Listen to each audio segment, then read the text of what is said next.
What's going on, guys, and welcome back to another video. So in today's video, guys, we are going to be talking about England's last and final game that we played last night against Iceland in the UEFA Nations League in match day 6, guys. Anyway, guys, let's just get straight into today's video. So we made 3 changes from the last game against Belgium. Talking about the starting 11, so we started with Pickford, Trippier, Walker, Dyer, Maguire, Saka, Rice, Mount, Foden, Grealish and Kane. Getting into the overall reaction now. Foden double helps England overpower Iceland. Wow, what a game, what a result. Does Southgate deserve more time? Good to see Foden and Rice score their first goals for England. The red card changed the game. That was a deserved win in the end. Typical England react too late in the end. Well done, boys, that was a great performance.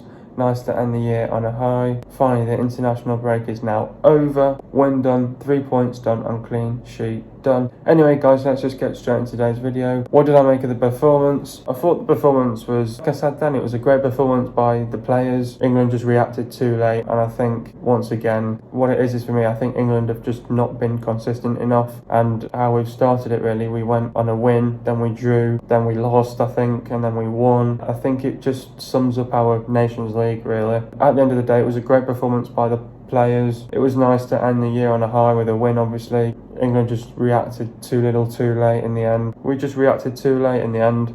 Obviously, it was nice to score 4 goals past Iceland. Iceland have been really poor in the Nations League this year as well, which relegates them into the Group B stages for next year. It was a great performance by the players. Once the Iceland player got given the red card, it sort of changed the game, but England just didn't really take advantage at that point in the game. But then once we got our rhythm and our momentum, we sort of kicked on. We really put the pressure onto them, and we scored some brilliant 4 fantastic goals as well. It was a great result. It was a great game in the end. I'm pleased for Foden and Declan Rice as well to get on the score sheet. Obviously, they scored the first goals for England as well last night, so I'm pleased for them. They're both young as well. Foden at the age of 19, 20. Declan Rice a little bit older as well. They both deserve it. They've made an impact right away as well. I think Foden's really turned his career around, being in the England squad after what happened the last time around. Foden's got his head straight this time round. It's nice, obviously, like I said in my last video, England went out there. Obviously,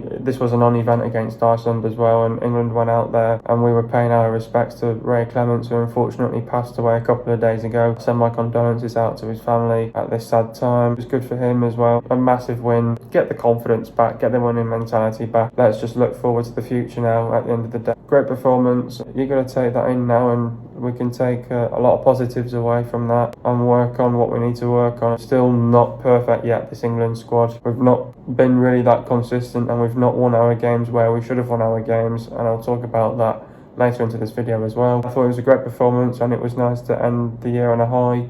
The international break's now finally over, and we can look forward to the Premier League this weekend. It was nice to get a clean sheet as well for once. Got the 3 points, got the victory in the end. Getting into the game now, I thought the first half, I thought England started really well. I thought there was times where we sort of let Iceland on the counter-attack a couple of times. I thought, England were more in control and dominated that game. I felt like in the early stages of the game, I thought we were a bit slow in times. We were just gradually trying to get ourselves into the game and control the game, but we just didn't really create much. There was just a lack of creativity for me early on in the game, and we just didn't see any creativity whatsoever in the beginning of the first half. But I thought generally as the game was going on, we were putting on the pressure onto Iceland, and we did really well. And I thought, obviously, once the first goal came, and I'll get into that now. And I thought we played some brilliant stuff in times, and and then obviously Jack Grealish won us the free kick, and then Declan Rice scored his first goal. Pleased for the boy as well, and. Obviously, I thought once we got that first goal, I think it was like, it settled the nerves down a little bit. But I think once we scored that first goal, we grew in confidence then to go and score more goals. And you know what? England should have been at least 4 or 5-0 up in that first half. We created good. We had some.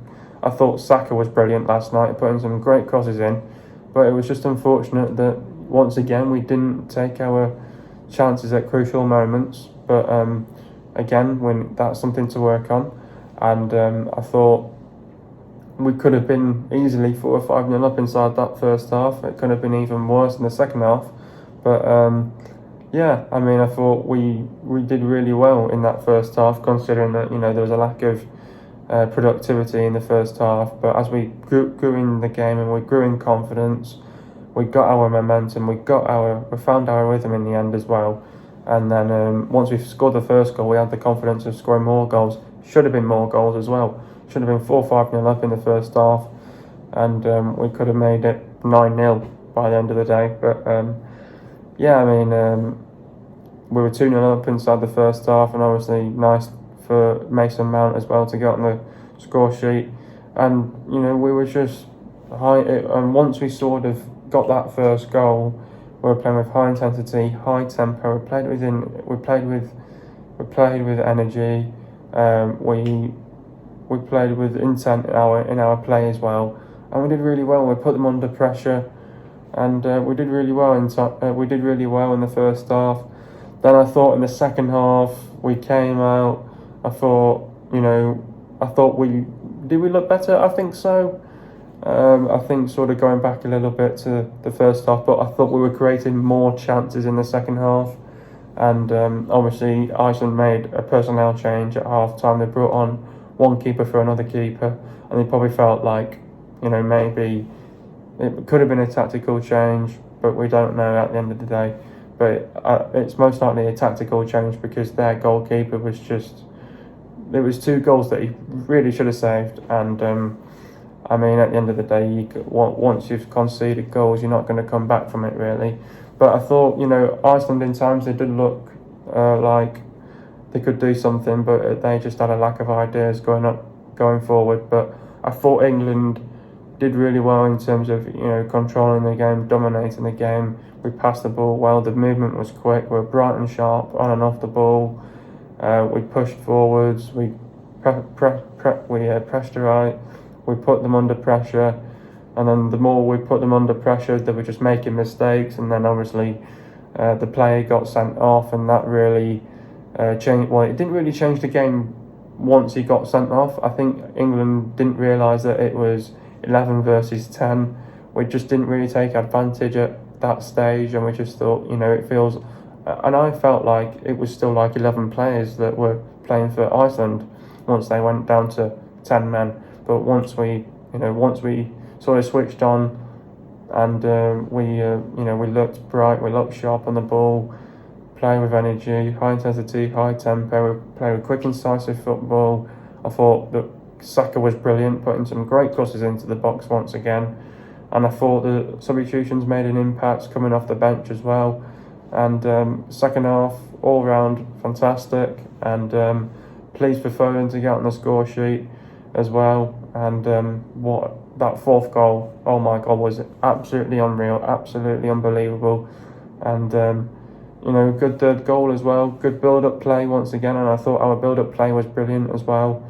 And I think it's a performance I think it's one of those performances and one of those games that we can put our heads up high and say, we performed really well there. But the big question is, can we maintain that there as well? In the games next year, in the Euros as well, because coming into the Euros is going to be a lot more difficult for England as well. So because we're going to be battling with some of the best teams as well, so we're going to have to be really on it as well next year as well. And I mean, second half it was just the icing on the cake, and I thought we did brilliantly well.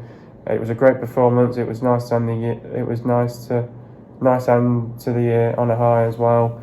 And I mean, it's brilliant, isn't it? And what a game, what a result, what we needed.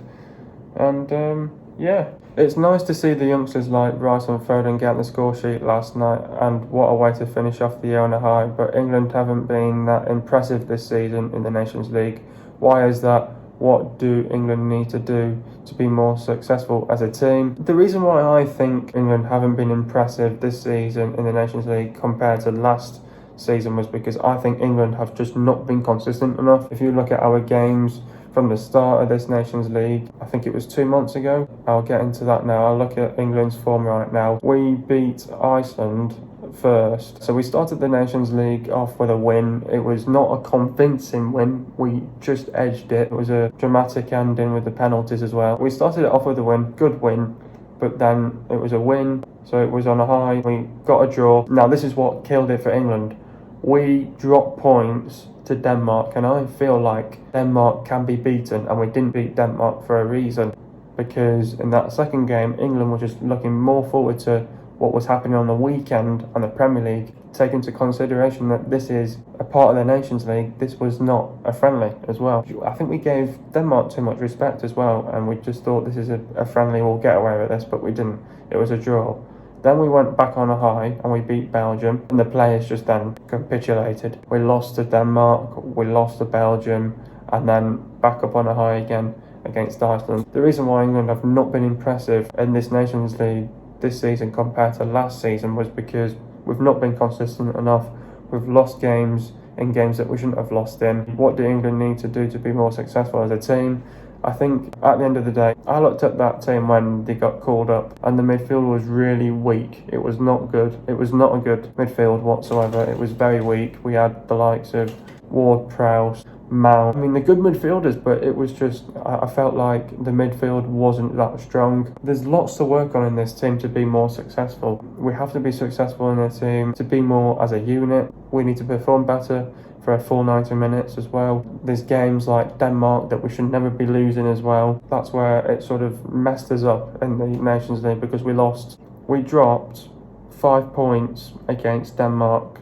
That's not good enough for England as well. We could have easily got through if we hadn't dropped points to Denmark, and that's what killed it for England as well. For England to be battling up there with the big teams, we need to be at that level as well, and that same level with the likes of Belgium, Germany, Spain, France.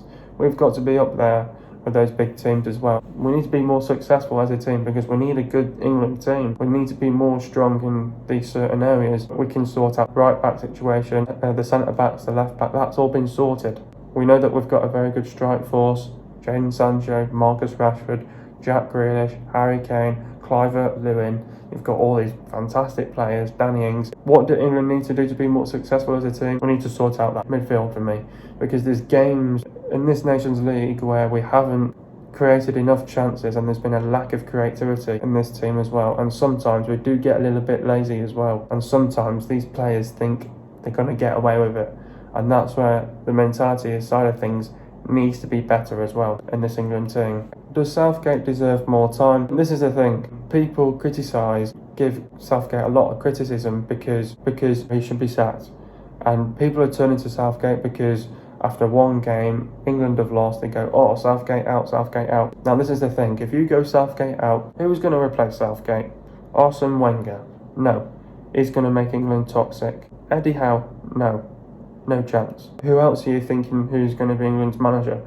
So there's not any good managers out there that can really manage England at this stage, except for Gareth Southgate. The reason why Gareth Southgate deserves more time is because he knows these players more than the other managers. He's been working with them since 4 years now. Of course, Gareth Southgate deserves more time. It's a silly question to bring up, but he does deserve more time. The amount of criticism that he's had, he doesn't deserve it, and because I think Southgate's the right man to take England forward. But then if you ask that stupid question, Southgate out, who's going to replace him?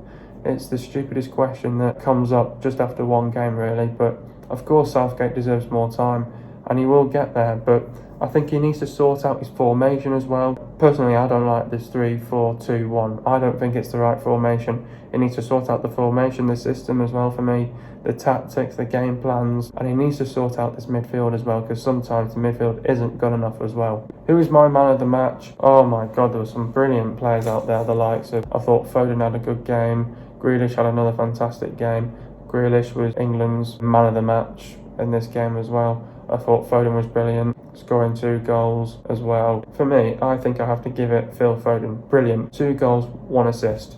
Deserves it. With the UEFA Nations League now over, in the end, England won 3, drawn 1 and lost 2 games. How do I assess England's Nations League this season. It's not been the Nations League that we've wanted. It's not been a perfect Nations League for England.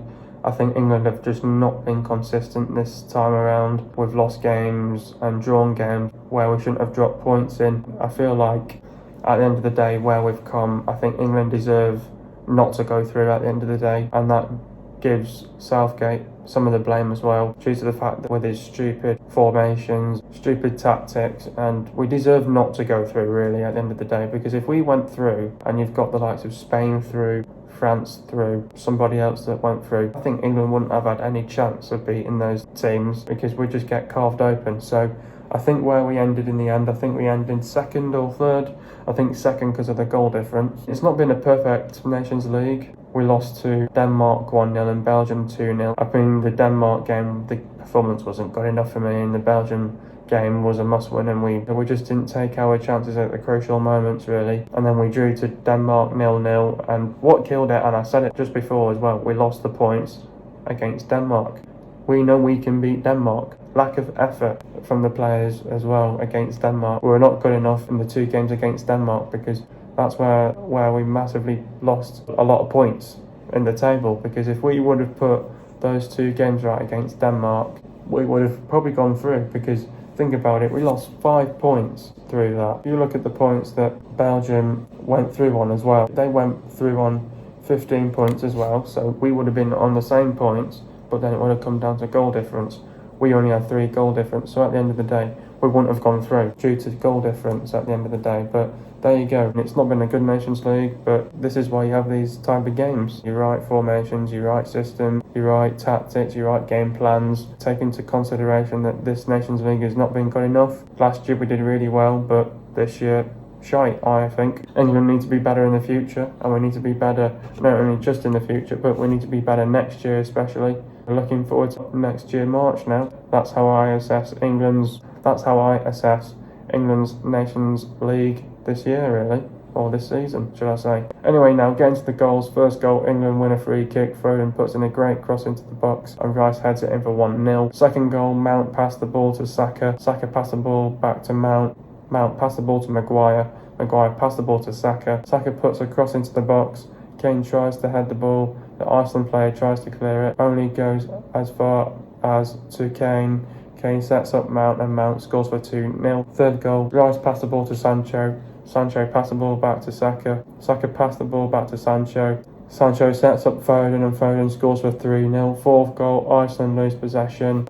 Rice wins the ball back, pass the ball to Winks. Winks passed the ball to Foden. Foden controls it, cuts back inside, and scores a fantastic goal for 4-0. What a goal it was. Getting into the stats now. Possession for England, it was 78.4%, and for Iceland it was 21.6%. Goals for England, it was 4, and for Iceland it was 0. Total shots for England, it was 25, and for Iceland it was 2. Shots on target for England, it was 10, and for Iceland it was 0. Shot accuracy for England, it was bang on 40%, and for Iceland it was 0.0%, of course. Shots inside the box for England, it was 19, and for Iceland it was 1. Shots outside the box for England, it was 6, and for Iceland it was 1. Total passes for England, it was 767 passes, and for Iceland it was 206 passes. Pass accuracy for England, it was 90.7%, and for Iceland it was 59.7%. Getting into the substitutions now. Walker went off for Mings. Talk about Carl's performance. Walker had been criticised for his rash play in the recent weeks, and he picked up a needless booking for a forceful challenge on Johnson. Had plenty of touches, but was reserved with his attacking play for much of the first half, bar one ambitious cross just before the break. Lost Hansen from a corner for Iceland's best chance in the second half, and was subbed off soon after. Mount went off for Winks. Talk about Mason's performance. Reinstated in central midfield, where he impressed against Iceland, but was intent of playing far higher up the pitch, and did so to real effect. So an early shot blocked, and linked up encouragingly with Jack Grealish, sharp and clinical when he reacted in the box to tuck in England's second, subbed off for 25 minutes to play after strengthening his case. Grealish went off for Sancho. Talk about Jack's performance. England's star performer in Belgium delivered another eye-catching display against Iceland. It was him winning a free kick on the edge on the Iceland box, which led to England's opener, and he was repeatedly decked by an Iceland defence who struggles to contain his trickery. Kane went off at Abraham, talk about Harry's performance. Desperate to score but ultimately frustrated in that regard, despite having 5 shots at goal fired over from the edge of the box just before the half hour. Saw a low shot deflected just wide soon after, then shot beyond the far post as he tried to get in on the fun, even delayed his substitution to have a go with a free kick, but to no avail. Trippier went off for Maitland-Niles, talk about Kieran's performance. One of Gareth Southgate's most reliable performers, Trippier provided England with a good width out on the right flank and crosses well for Kane on the stroke of half-time. Showed the industrious work rate his manager loves by racing back to intercept during a second half Iceland attack. Anyway guys, that is now England's road over in the UEFA Nations League for this year. England unfortunately are out. We do not qualify for this, unfortunately. It's not been a perfect Nations League this year, but it is what it is. We move on now. We've got to be better as a team. We need to put this one behind us, look forward to March next year where we start qualifying again. At the end of the day, there's still a bright future ahead of England. It was just this year in the Nations League, it was shite. We're not good enough. We need to take that into consideration. Falling short, we can't really do anything about it. I just want to say thank you for the support over these videos, and England's Nations League series of this year is now over. We will not be continuing these videos because unfortunately England have fallen short the Nations League. I wish all the best to the teams like Belgium, Spain, France, all the best in the semi-finals and finals, and we will find out who is going to be the champion of the Nations League of the 2020/21 Nations League. Hope you guys are enjoying the video. Be sure to leave a like, subscribe to my channel if you are new. See you guys in a video in the next couple of days, and peace.